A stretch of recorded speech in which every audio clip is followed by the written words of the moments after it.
Good morning, children. How are you all? Children, I hope you all are fit and fine. So, children, today's our topic is post fertilization events.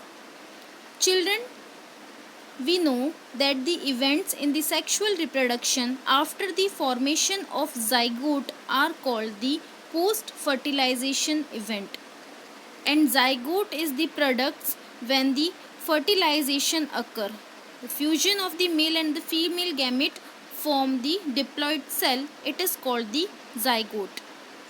So children, in the formation of the diploid zygote in universally in the all sexual reproduction organism, that we know that the development of the zygote depends on the type of the life cycle of the organism and also the nature of environment.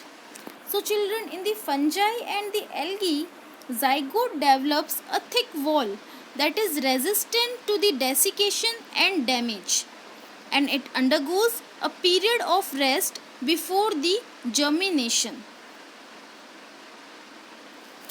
Children, the embryogenesis refers to the process of development of embryo from the zygote, and during the formation of embryogenesis, zygote undergoes cell division, which is the mitosis cell division, and the cell differentiation. Children, the cell division increase the number of cells due to the mitosis division in the embryo, and cell differentiation causes the modification of the groups of the cells into the various tissues and the organs to form an organism. You can see the process of embryogenesis in the animals and the plant also, where the zygote divided into 2 cells, then after 4 cells, then 8 cells, and then blastocyst is formed.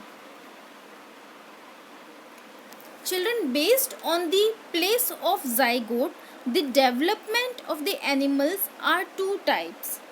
Mainly first is the oviparous and the second is the viviparous.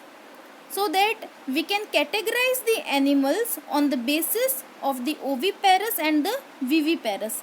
Whether the development of the zygote takes place outside the body of the female parent or the inside the female parent. In the oviparous organism, which you can see in this diagram, that the animals lay fertilized and the, or we can say, unfertilized eggs. In the reptiles, birds, fertilized eggs covered by the hard calcareous cells are laid in the safe place, and after incubation period, young ones hatches out. But in the viviparous, the zygote developments into the young ones inside the female body, and then the young ones are delivered out the body.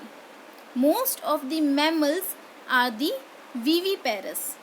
Because of the proper care and the protection, the chance of the survival of the young ones are greater in the viviparous animals.